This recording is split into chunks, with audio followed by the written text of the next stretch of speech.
नमस्कार, स्वागत है आप सभी का। जूनियर एडेड शिक्षक भर्ती को लेकर के हमने आपको 28 अगस्त को ही बता दिया था कि शासन से प्रस्ताव को अनुमति मिल चुकी है। और उसके बाद फिर आप देखेंगे 28 और 29 तारीख को फिर आप सभी लोग लगातार यही कह रहे थे कि आपने कहाँ से ये चीज़ें बताई हैं, ये चीज़ें पूरी तरह से झूठ भी हो सकती हैं। फिर इसके बाद कल शाम को भी हमने आपको बताया था कि एक पत्रांक वायरल हुआ है। कम से कम अब तो आप भरोसा कर लीजिए, जो कुछ भी जानकारी हमने आपको बताई थी वो सही बताई थी। और इतना ही नहीं, हमने एक चीज़ आपको और भी बताया था जो अभी आपको बताएंगे थोड़ी देर में। लेकिन वीडियो को आप सभी प्लीज़ लाइक कर दीजिए और वीडियो को पूरा देखिएगा। साथियों, एडेड जूनियर शिक्षक भर्ती की प्रक्रिया में जैसे आप शामिल हैं वैसे ही आपके साथ हम भी शामिल हैं। जब भी हम कोई अपडेट देते हैं तो हम ये मान कर देते हैं कि वो अपडेट हमारे लिए भी होती है। कोई भी गलत जानकारी हम क्यों देंगे, हमारे लिए भी तो वही चीज़ें होंगी। उसके बाद देखिए, कोई भी चीज़ें हम आपको बिल्कुल कन्फर्म नहीं बताते हैं, भले ही वो चीज़ें हमें पता हो और काफ़ी हद तक सही भी होती, फिर भी हम आपको एक एक्सपेक्टेड करके ही बताते हैं, क्योंकि हमारी भी एक लिमिट्स होती है। मान लीजिए हमने कोई चीज़ बिल्कुल फाइनल जो है कह दिया कि नहीं ये चीज़ होना ही होना है, और अगर नहीं हुआ तो फिर आप ही लोग कहेंगे कि आपने ऐसा बोला था। तो इसीलिए जो चीज़ें आपको बताई जाती है एक्सपेक्टेड करके, तो उसकी संभावना काफ़ी ज़्यादा होती है, 90% से भी ज़्यादा, कि वो चीज़ें होने वाली हैं। तो इसीलिए मुझे एक वर्ड यूज़ करना पड़ता है शायद, या फिर इस प्रकार से हो सकता है।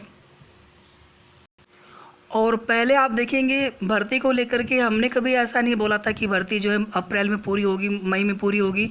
जिस तरह से जो चीज़ें अधिकारीगण बताते थे वही चीज़ें हम आपको आगे फॉरवर्ड करते थे। आप देखेंगे पहले अधिकारी ही तो बोलते थे ना कि सीटें बढ़ने वाली हैं, यहाँ तक कि पूर्व अपर शिक्षा निदेशक मैम ने भी बोला था कि सीटें 100% बढ़ेंगी।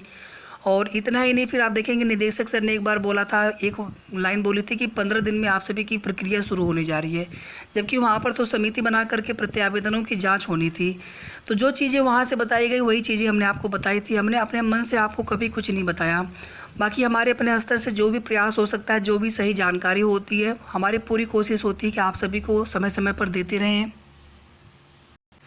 कल शाम को वाला जो वीडियो था, रात वाला वीडियो, हमने आप सभी को बताया था कि रिजल्ट को लेकर के कन्फर्म चीज़ें हो चुकी हैं, शासन से प्रस्ताव को अनुमति भी मिल चुकी है, शासनादेश भी उसका आ चुका है, उसका पत्रांक भी वायरल हुआ था।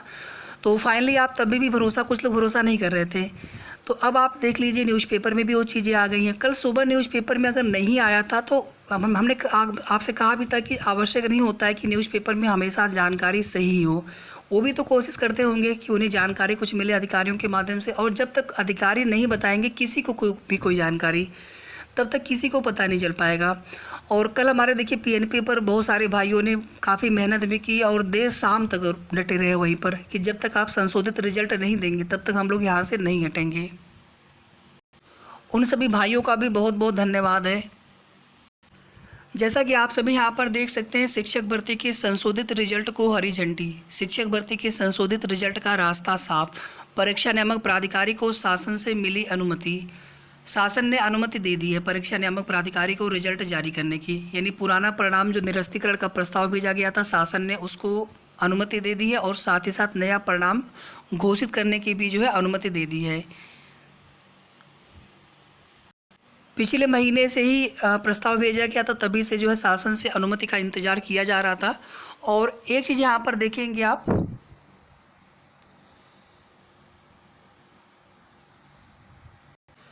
आज जो है हाई कोर्ट में सुनवाई भी होनी है। मामला जो है 100% फाइनल होने की उम्मीद है आज, 100%।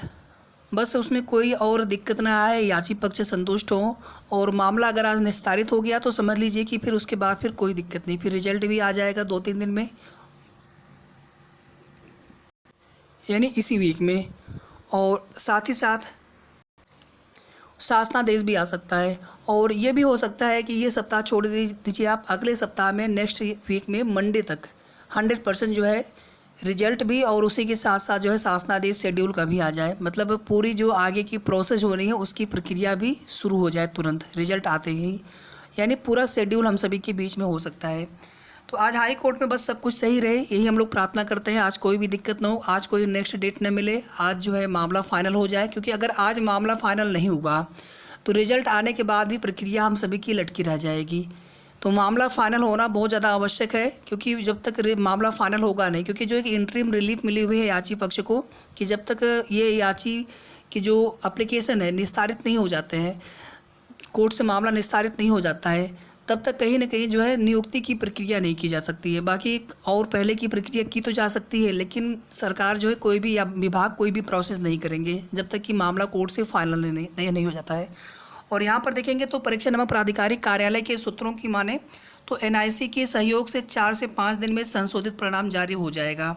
हाई कोर्ट के आदेश पर जो है शासन ने, ये सब पुरानी न्यूज़ है। संशोधित रिजल्ट आने के बाद से जो सबसे पहली प्रक्रिया होगी वो होगी ऑनलाइन आवेदन की, जिला प्रेफरेंस की। उसके बाद चयन सूची का प्रकाशन, उसके बाद काउंसलिंग और फाइनली जो है नियुक्ति पत्र वितरण और उसके बाद जो है कार्यभार ग्रहण ज्वाइनिंग की प्रक्रिया, ये सभी लास्ट स्टेज तक ये पूरी प्रोसेस होनी है। तो बस आज कोर्ट से मामला फाइनल हो जाए और अभी जो रिजल्ट है और साथ ही साथ शासनादेश दोनों एक साथ आने की उम्मीद है और इस वीक में भी आ सकता है, लेकिन ज़्यादा संभावना है कि नेक्स्ट वीक में मंडे तक आ पाए। अब आप कहेंगे कि इतना लंबा समय आपने कैसे बता दिया, तो बस जो भी चीज़ें हैं आप थोड़ा सा धैर्य बनाए रखें, इसी प्रकार की चीज़ें आपको देखने को मिल सकती हैं और ये भी हो सकता है कि इसी वीक में भी ये सब चीज़ें हो जाए, शनिवार तक शुक्रवार तक, मतलब संशोधित परिणाम और साथ में शेड्यूल। थोड़ा भले ही 1-2 दिन का समय लगा दें विभाग, लेकिन अगर शेड्यूल भी इसी के साथ में आ जाएगा, क्योंकि एक बार संशोधित रिजल्ट आए फिर उसके बाद हम लोग जो है शेड्यूल के लिए फिर मेहनत करें, फिर इंतज़ार करें, फिर मांग करें। तो इससे अच्छा है कि दोनों ही चीज़ें एक साथ आ जाए तो ज़्यादा अच्छा होगा। कम से कम हमें ये पता तो चल जाएगा कि हाँ, ये भर्ती कब तक कंप्लीट होनी है, कब से कब तक कौन सी प्रोसेस होनी है। तो उसी हिसाब से हम अपनी भी तैयारी कर सकते हैं आगे की डॉक्यूमेंट वगैरह की। तो कोर्ट में जैसे ही सुनवाई स्टार्ट होगी उसकी भी सूचना, उसकी भी हम लाइव अपडेट आप सभी को देंगे और कोर्ट में जो कुछ भी होगा उसकी तुरंत जानकारी आप सभी तक हमारे चैनल के माध्यम से पहुंच जाएगी। सही सूचना, सही जानकारी जो भी होगी। थोड़ा सा स्वास्थ्य ठीक न हो पाने की वजह से थोड़ा सा जो भी चीज़ें थी यहाँ पर बताने का प्रयास तो कर रहे हैं, लेकिन कुछ चीज़ें आपको सही से नहीं बता पा रहे हैं। सीटों की संख्या में बहुत ही मामूली परिवर्तन देखने को मिल सकता है। शायद जो है कुछ सीटों का परिवर्तन ही देखने को मिल सकता है। सीटों की वृद्धि में बहुत ज़्यादा यहाँ पर कोई उम्मीद नहीं है। और दूसरी चीज़ है कि संशोधित परिणाम आने के बाद जो पहले वाला आंकड़ा था 90-97 पर पास जो अभ्यर्थियों की संख्या थी सहायक अध्यापक में और प्रधानाध्यापक में, तो ये आंकड़े भी थोड़े से परिवर्तित होंगे, लेकिन उससे बहुत ज़्यादा फर्क नहीं पड़ने वाला है कट ऑफ पर या फिर सेफ गुणांक पर, क्योंकि जितनी सीटें होंगी ऊपर से उतने ही मेरिट में अभ्यर्थियों को लिया जाएगा। अब उसके नीचे चाहे कितनी भी संख्या में पास अभ्यर्थी हों, लेकिन ये अवश्य है कि जो अभ्यर्थी जिनके गुणांक कम थे, यानी मतलब हाई गुणांक पे बात कर लें, अगर किसी के 73 बन रहे थे, किसी के 75 बनने लग जाए, मतलब 3-4 अंक बढ़ जाएँ उनके, क्योंकि आप देखेंगे कि 10-12 नंबरों तक का हेर फेर हुआ था। इस तरह की भी चीज़ें आपको न्यूज़पेपर के माध्यम से भी देखने को मिली थी। तो सेफ गुणांक को लेकर के कोई भी एक्सपेक्टेड चीज़ें हम कभी बताना नहीं चाहते हैं, क्योंकि बहुत मुश्किल हो जाता है, पता ही नहीं, समझ में नहीं आ पाता लगभग कितना हो पाएगा। और जितने बार भी सर्वे वगैरह कराए गए हैं तो उसके जो डाटा होते हैं 60-70% तक ही सही होते हैं। फिर भी हमने आपको 2-3 बार सेफ गुणांक बताया हुआ है। और अब बस हम आपसे इतना ही यहाँ पर निवेदन करेंगे कि अब सीधे जो है चयन सूची का ही वेट कर लिया जाए। जिला प्रेफरेंस भरने में थोड़ी सी अगर हम लोग वहाँ पे सतर्कता बरतते हैं, थोड़ी सी अगर वहाँ पे समझदारी से भरते हैं, तो उसमें ये होता है कि कुछ ज़िले ऐसे होते हैं जहाँ पर थोड़ी सी मेरिट नीचे जाती है। तो कभी कभी हम अपना मनपसंद ज़िला के चक्कर में भी हाई गुणांक चला जाता है, मेरिट वहाँ की हाई चली जाती है। तो ये सब चीज़ें बात की बात है, उसके बारे में हम आपको बताएंगे विस्तार से किस प्रकार से कैसे फॉर्म भरना होता है। लेकिन अभी हम लोग आज जो है कोर्ट की सुनवाई की अपडेट देख लेते हैं। मामला आज निस्तारित होना आवश्यक है।